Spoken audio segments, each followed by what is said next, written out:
ये video science class 10 chapter 10 का part 4 है और इसके पहले के वीडियो में हम लोगों ने मिरर से संबंधित बहुत सारे टर्म्स को पढ़ा था और हम लोगों ने देखा था कि कुछ टर्म्स ऐसे हैं जो कि एग्जाम में भी पूछे जाते हैं। तो अभी इस वीडियो में भी हम लोग बहुत सारे टर्म्स को पढ़ने वाले हैं। तो सबसे पहले हम लोग पढ़ने वाले हैं फोकस के बारे में कि फोकस क्या होता है। तो फोकस जैसा कि एक वर्ड होता है, आपको भी बोला जाता है घर में कि पढ़ाई पे फोकस करिए। तो फोकस का हिंदी यदि मीनिंग निकालेंगे हम लोग तो आएगा केंद्रित करना। कि कहीं पे आप जैसे कि बोला जाएगा कि पढ़ाई में फोकस करो, किसी काम में फोकस करो, मतलब अपने ध्यान को वहां पर केंद्रित करो। तो ठीक वैसे ही यहां पर भी फोकस हम लोग को देखना है। आप देख सकते हैं कि एक्टिविटी 10.2 दिखाया गया है। तो इस एक्टिविटी को आपको सिर्फ करना है, यदि आप चाहें तो इसे कर सकते हैं। लेकिन ये जो फिजिक्स के एक्टिविटी हैं जो कि लाइट चैप्टर में दिए गए हैं, उनमें से बहुत कम में से ही प्रश्न पूछे जाते हैं। तो इसे आप स्वयं ही पढ़ लें। मैं बता दे रहा हूं कि इसमें क्या क्या करना है आपको। तो जैसा एक वर्ड मैंने डिस्क्राइब किया यहाँ फोकस, तो ठीक उसी प्रकार आपको भी क्या करना है, फोकस। आपको एक कॉनकेव मिरर ले लेना है। इस प्रकार से कॉनकेव मिरर ले लेना आपका। आप देख सकते हैं कि ये आपका रिफ्लेक्टिंग सरफेस होगा। तो ये जो एक्टिविटी में दिखाया गया वही मैं आपको बता रहा हूं कि किस प्रकार से आपको करना है। तो कॉनकेव मिरर ले लें और सनलाइट, जहां पर आपको अच्छा सा सनलाइट मिले वहां पर इस कॉनकेव मिरर को ले जाएं और इस सनलाइट की रेस को अपने जो आपका मिरर है उस पर पड़ने दें। और फिर क्या करें, आप सामने की ओर एक पेज को रखें और उसको धीरे धीरे आप इसको पास में लाते जाएं। तो देखेंगे कि एक समय ऐसा आएगा जब सनलाइट ये जो पैरेलल इस प्रकार से आता है वह यहां फोकस होना शुरू हो जाएगा। मतलब कि आपके कागज में किसी केंद्र पर वह फोकस होना शुरू हो जाएगा और वहां आप देखेंगे कि कुछ देर बाद आपको वह ब्लैक स्पॉट टाइप का यहां दिखने लगेगा। कहने का मतलब यह है कि यह जो कॉनकेव मिरर है आपका, वो जो ये पैरेलल रेज ऑफ सनलाइट आ रहे हैं उसको क्या करना शुरू कर देगा, फोकस करना शुरू करेगा, केंद्रित करना शुरू करेगा किसी एक स्थान पे। तो यही पेज है। इस पेज को मान लीजिए आपने यहां तक लाया था, तो आप देखेंगे कि ये फोकस होना शुरू हो जाएगा और वहां पर कुछ काला कलर का धब्बा पड़ना शुरू होगा और यदि आप बहुत देर तक इसमें छोड़ दें तो यह जल भी सकता है। ऐसा प्रयोग आपने जरूर किया है, मुझे पता है। और कैसे किया है, तो आपके इंस्ट्रूमेंट बॉक्स में जो मैग्नीफाइंग ग्लास होता है उसका उपयोग करके आपने किया है। आप जरूर मैग्नीफाइंग ग्लास से सनरेज को गुजारते होंगे। आपने जरूर इस प्रयोग को किया होगा कि मैग्नीफाइंग ग्लास से सनरेज को गुजारा होगा और किसी कागज के शीट को जलाया होगा। तो यहां भी क्या होता है, ये फोकस होता है, लेकिन यहां पर लेंस का यूज होता है जिसको हम लोग आगे पढ़ेंगे। तो जैसा कि मैंने बताया फोकस वर्ड आपको, तो यही जस्ट फोकस वर्ड हम लोग को याद भी करना है, लेकिन इसको थोड़ा अलग तरीका से परिभाषित करके हम लोगों को पढ़ना है। तो जैसा मैंने आपको एक्टिविटी में बताया उस प्रकार से आप कर सकते हैं और इसे आप स्वयं से ही पढ़ लें। इससे कोई भी प्रश्न आपको एग्जाम में नहीं पूछा जाता है। तो अब आ गया फोकस, अब एक नया टर्म आ गया फोकस। और यह जो फोकस है यह दो प्रकार से आपको परिभाषित करना है, फोकस ऑफ कॉनकेव मिरर और फोकस ऑफ कॉन्वेक्स मिरर। तो दोनों में आपको अलग अलग परिभाषित करना है। तो मैं आपको थोड़ा सा पढ़ के बता दे रहा हूं, फिर बताऊंगा कि फोकस को कैसे परिभाषित हम लोग कर सकते हैं।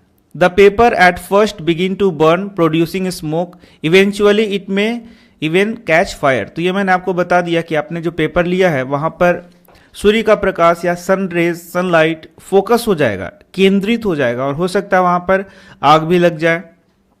The light from the sun is converged at a point. तो यहां आप देख सकते हैं एक वर्ड आ गया कन्वर्ज। यह वर्ड आपके बहुत ही काम का है। कन्वर्ज और डाइवर्ज, ये दो वर्ड आपको याद रखना है। कन्वर्ज का मतलब यहां आप देख सकते हैं कन्वर्ज का यही मीनिंग हो गया कि अलग अलग जगह से आ रहा है लेकिन एक पॉइंट पर केंद्रित हो रहा है, उसी को हम लोग क्या बोलेंगे, कन्वर्ज। जैसे इस प्रकार से आया और यदि यहां पर ये आके केंद्रित हो जा रहा है तो इसको हम लोग क्या बोलेंगे, कन्वर्ज। ठीक इसी प्रकार यदि रेज जा रहे हैं ऐसे और ये फिर फैल जा रहे हैं तो ये फैलने के प्रक्रिया को हम लोग बोलेंगे डाइवर्ज। ये कन्वर्ज, डाइवर्ज, ये सारे इंपॉर्टेंट पॉइंट्स हैं जो कि बेसिकली लाइट में आपको जानना जरूरी है। तो बहुत सारे चैप्टर्स होते हैं जहाँ पे कुछ स्पेशलाइज्ड वर्ड होते हैं जिनको आपको जानना बहुत जरूरी होता है, तो उसी प्रकार से वर्ड है कन्वर्ज, डाइवर्ज, तो ये सारे वर्ड्स आप याद करके रखें। Converge at a point as a sharp bright spot by the mirror, तो आप देखेंगे कि सनलाइट ये आया और एक पॉइंट पे क्या हो गया, कन्वर्ज हो गया, मिल रहा है। This spot of light is the image of the sun on the sheet of paper. तो आप देख सकते हैं this spot of light is the image of the sun on the sheet of paper. तो यह आप इसको यह भी मान सकते हैं कि एक्चुअली में यह सन का इमेज यहां पर बन रहा है। तो यह तो मैं अभी आपको नहीं समझा पाऊंगा, थोड़े देर बाद मैं इस पे डिस्कस करूंगा तो आप इसको ज्यादा अच्छा से समझ पाएंगे। This point is the focus of the concave mirror, लेकिन यह बात तो आपने समझ ही लिया कि इसी पॉइंट को हम लोग क्या कह सकते हैं, focus of concave mirror. The heat produced due to the concentration of sunlight ignite the paper, तो यह जो हीट प्रोड्यूस होगा वह पेपर को क्या कर सकता है, इग्नाइट कर सकता है, जला सकता है। The distance of this image from the position of the mirror gives the approximate value of focal length of the mirror. तो आप देख सकते हैं इसी पॉइंट से जो P का दूरी है उसे ही हम लोग क्या बोलते हैं, फोकल लेंथ बोलते हैं। Let us try to understand the observation with the help of ray diagram. तो इसके बाद आपको रे डायग्राम सीखना है, लेकिन अब मैं अपने हिसाब से आपको समझाता हूं कि फोकस को कैसे हम लोग डिफाइन करेंगे। तो आइए हम लोग फोकस के परिभाषा को पढ़ते हैं, उसके बाद मैं बुक से भी आपको इसे पढ़ाऊंगा।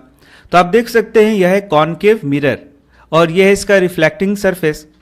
तो आखिर हम लोग कॉनकेव मिरर के फोकस को कैसे डिफाइन करते हैं, तो इसको हम लोग इस प्रकार से डिफाइन कर सकते हैं, the rays parallel to the principal axis. ये देखिए प्रिंसिपल एक्सिस मैंने आपको पढ़ा दिया है। यदि ये सेंटर ऑफ कर्वेचर है और ये रेखा सीधी इस प्रकार से जा रही है तो इसे ही हम लोग बोलते हैं principal axis.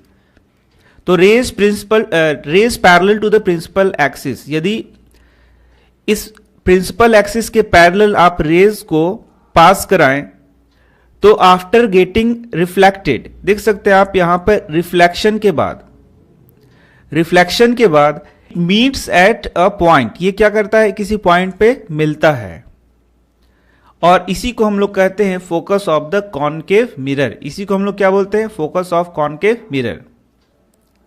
The rays parallel to the principal axis after getting reflected from the concave mirror meets at any point. यहां पर आपको वर्ड याद रख देना है, मीट्स मतलब मिलता है, एक्चुअली में ये मिल रहा है, आपको इमेजिन करके इसको नहीं मिलाना है। इसी को हम लोग क्या बोलते हैं, फोकस ऑफ कॉनकेव मिरर।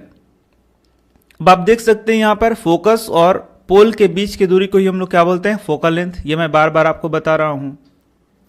तो अब हम लोग डिफाइन करते हैं फोकस ऑफ कॉन्वेक्स मिरर को। तो फिर से वही आप देख सकते हैं, ये है प्रिंसिपल एक्सिस, इस प्रकार से यहां पर आपका C होगा। तो rays parallel to the principal axis after getting reflected, reflection के बाद appears to meet at a point. ये देखिए अपीयर टू मीट कर रहा है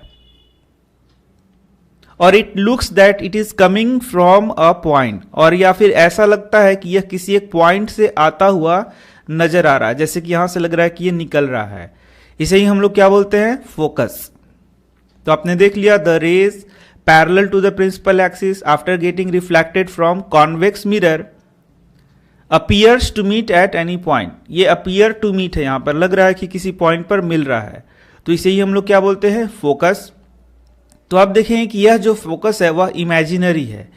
यहां पर हम लोगों ने इमेजिनरी लाइन खींच के इस रे को पीछे की ओर लाया है और एक पॉइंट पर मिलाया है। तो आप देख सकते हैं यहां पर रियल में एक फोकस बन रहा है, रियल में बन रहा है, और यहां पे कैसा फोकस बन रहा है, इमेजिनरी फोकस बन रहा है। फिर से P और F के बीच की दूरी को हम लोग क्या बोलते हैं, फोकल लेंथ।